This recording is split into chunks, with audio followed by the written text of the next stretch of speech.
Hi, Robert. It's so nice to have you on the show. How are you doing today? Doing great, thank you. Thanks for having me. Beautiful, beautiful. And thank you too for being here. You say, I truly appreciate it. Thank you so much, man. And Robert, My pleasure. oftentimes I love to thank my guest for two main things. So, firstly, Robert, I want to thank you for investing in yourself. You see, you are on this platform right now because you invested in yourself. And oftentimes, I love to make reference to the amazing mango tree. You see, I was on this road some months back, and just by the roadside, there is this tall, unattractive mango tree. And I use the word unattractive because it's got no mangoes on it, and the leaves are all dry, and So I just walked past it. But you see, Robert, just recently, I was on that same road, and this time around, something changed. The mango tree caught my attention pretty good from a distance. And immediately I got the urge to, move closer and have a good look. Then when I got closer, Robert, I was wowed because now it's got a lot of mangoes on it, beautiful leaves and, not just mangoes, but ripe mangoes. And nah, I was really excited and, I kept staring at the beauty. The point is the fact that you dedicated your time, energy, and resources to becoming the amazing person you are today. That alone has made it really impossible for me to skip you. And that's why you see you got the message from me to be on the show. So thank you so very much, Robert, for investing in yourself. And secondly, thank you for saying yes to the invite. Because if you had said nope, there was nothing I could do about it. So thank you so very much, man. I truly appreciate it. Thank you. My Okay. pleasure. Anytime. Yeah, man. Let's get started. You see, I am quite excited to have you on the show today, Robert, for some reasons. Firstly, my interest in knowledge seeking.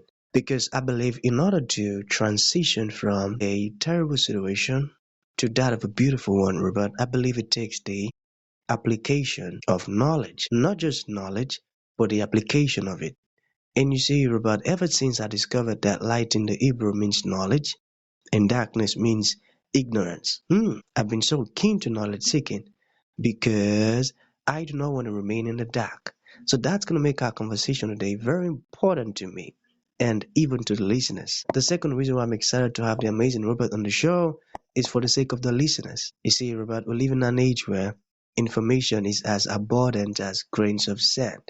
We've got a lot of information flying out there. So these folks trust me for quality information.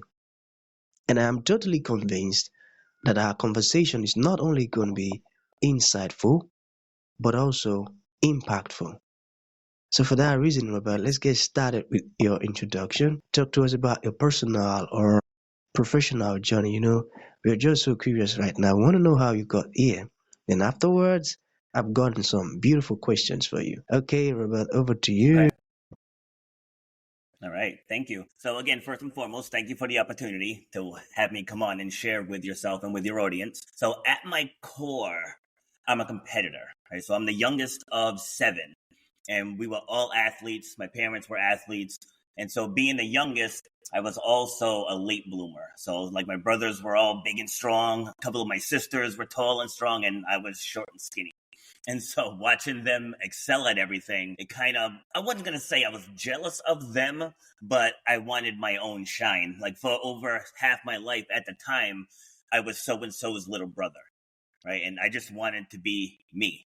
I don't want to be in my sibling shadow. So that's where my competitive nature came up.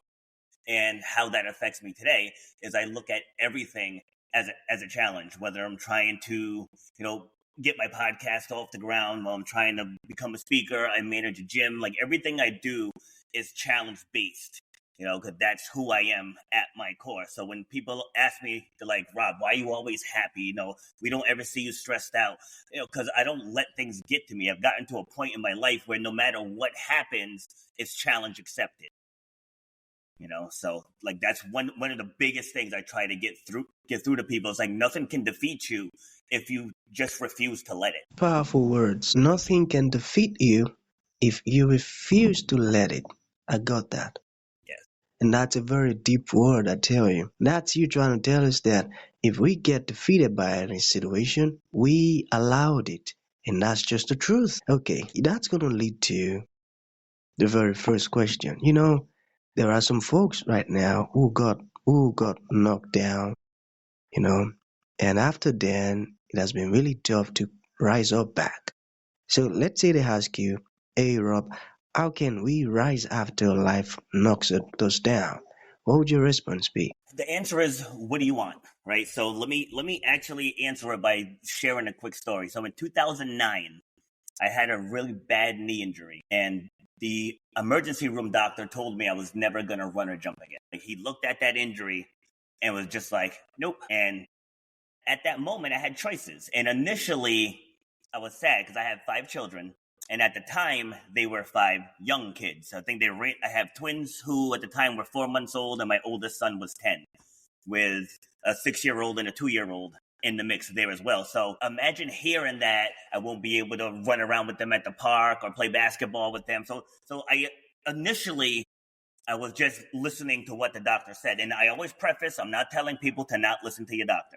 All right. Like, I'm telling people to believe in yourself. So I could have just taken that diagnosis and just accepted it. But again, I refused to. Like I started this, I'm a competitor. So I was like, challenge accepted. And I did what I had to do every single day, from physical therapy to my exercises to my stretches to just putting more and more pressure on it as I got stronger. And since that diagnosis, I've run over 190 obstacle races. I've competed in track and field again, and I've earned 20 total medals, including 16 gold medals. And most of those were in the high jump and the long jump, after being told I'd never run or jump again. So the takeaway from that is, I always say healing, whether it's physical healing, mental healing, it all starts with your thought process.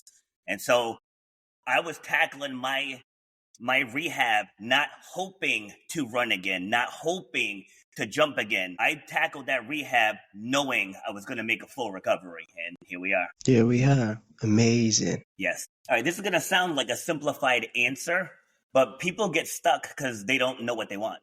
It's like they think they know what they want, but they don't actually know what they want. Like, if you know 100% what you're working towards, then you wake up every day ready to go. So with my podcast, it's called Shut Up and Grind, and I wrote a book with the same name. And that was started because of my knee injury. It was like, don't complain about it, just get up and do what you have to do. Right? So having that mindset shift is like, all right, how am I going to do this? And every day you just have a to-do list. And it's like, all right, so like I said, I need to do my stretches. I need to do this. I need to do that. I need to bend it. I need to walk X amount of steps per day. So like, if somebody wants to start a podcast, okay, who is your audience? What is your main message? What do you want their takeaway to be? Do you want to do it with audio? Do you want to do it with video? Do you want to have live guests? Do you want to do it remotely? It's like, if none of those things are defined, then you're going to drag your feet getting your podcast off the ground. But if everything is defined, and then most everybody has a cell phone, it's like, you don't need all the fancy equipment yet, but like, I have a green screen, I have lights, I keep my microphone off the camera, but it's like, I have the microphone, but like, I didn't start with all of it. Like, I tell people, just get started, get your message out there, and then you can always upgrade along the way. But people think everything has to be perfect before you get started. But if that's the case, you're never going to start, right? It's like, you just have to define what you want. Like, once you're defined, just get it going, right? You don't have to, like, the end result is always evolving. Put it that way. Okay. No, it's okay. Like, he passed away in November of 2019. So he actually had a good ending. You know what I mean? So I know that's tough. People don't talk about losing a parent like that. But if he lived into 2020, it would have been worse, when everything shut down and people couldn't visit their loved ones. And like, it would have been so much worse. So he was 79. He had 3 generations of us around him. We all got to say goodbye. Then the doctors ended the care, but just watching him take that last breath, it's like, it's something I'll never unsee. But how I dealt with it, and when I'm working with people in navigating grief, I always say, you can't worry about the future, when you lose someone, you have to dwell on the past. Like, what did they leave behind that you can revisit? Like, my dad used to write poems. He like, after he passed, we're going through his stuff, and we just found things that he left behind, and there's pictures, and now in the YouTube age, there's videos, right? We can go to his Facebook page and get a picture of him with his beard dancing, right? And you live in those positive memories, because at the end of the day, every one of us is going to die. So at some point, our families are going to have to deal with it. So I went with it with the mindset that it's our family's turn. It's our family's turn. So I had him for 45 years, right? There are people out there who've never seen their father, don't know their father, never met their father, or the father is not in their life.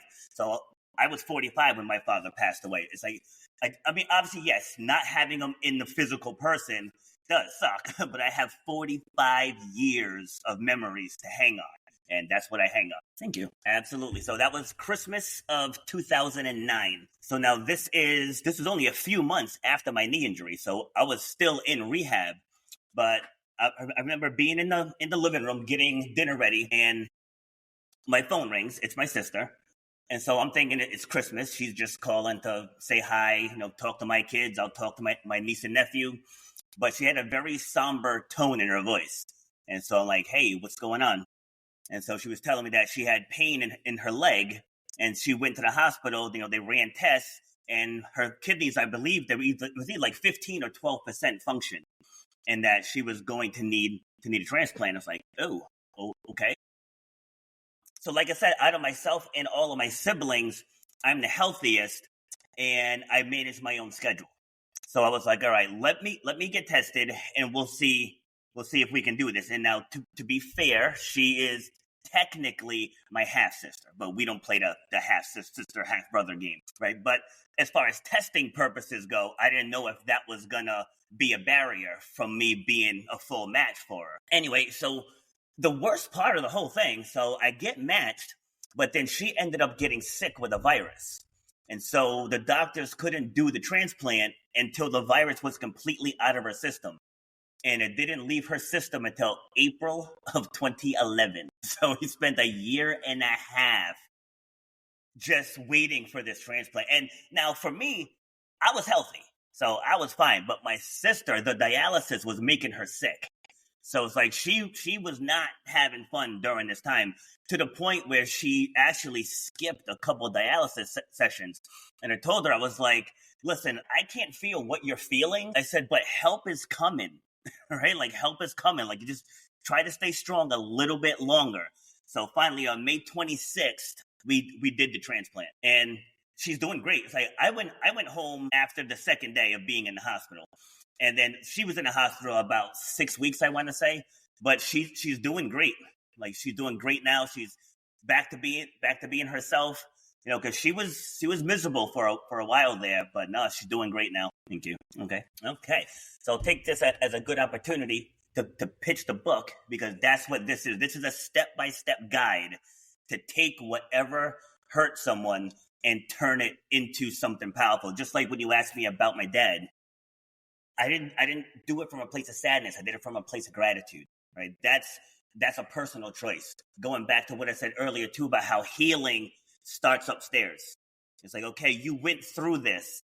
Now you have a choice to let it hurt you over and over and over, or you can revisit it once in a good deep dive and take out the teachable moments. Again, like when I was talking about my dad, like, I had him for 45 years. He wrote poems. He built things. Like that's what I mean by taking out the teachable moments. So, for example, a woman that I used to train, she found her brother passed away. Like, they hadn't heard from him in a while. She goes to his house, So I spent an hour and a half with her. And I said, okay, so that's the what, right? That's what happened. I said, the second you walked out of his apartment, that's where the story begins. Okay? It's like, you're never going to unsee what you saw, but how did you get through the rest of that day? I said, and just start writing down all the positive things that you had to go through to get through that first day. And then now do the second day. And now do the second day. Because I tell people, no matter what you went through, you're still here. You did not die. It did not break you. So the power is in the how. how did that not break you? And as people dive deep into their stories, like within this book, there's 13 worksheets. Like this isn't just here, buy my book and read it so I can call myself an author. This is literally a step-by-step guide. So let's take, for instance, my mother. She had stage 2 breast cancer. And so when she very first told me, well, she had stage 1 when she first told me, and she was kind of getting teary-eyed. I said, whoa, whoa, whoa, whoa, whoa. I said, stage 1, that means it's early. Like when you catch cancer early, it's highly survivable. I said, so dry them tears. I was like, that's not how you raised us. Okay. If you somehow get to stage 4, we'll start talking, other possibilities. I said, but right now, stage 1, no, you got this. I said, you got this. You got to think positive thoughts, go on with your day. So like she has to get, I think she has 3 or 4 more radiation treatments, but she doesn't need chemo. So it's like, that's huge, right? That means it hasn't spread that far. So we got to keep that positive energy up. Like we'll take the negative when it comes, but don't will it to you. It's like, that's what people don't understand when it comes to pain, grieving, or battling an illness. It's like, if you woke up in the morning, you can have a good day, right? Do what you have to do. Like I said, my mom gets up in the morning. One of the first things she does is she goes to her radiation treatment. I said, then go on about your day as you normally would.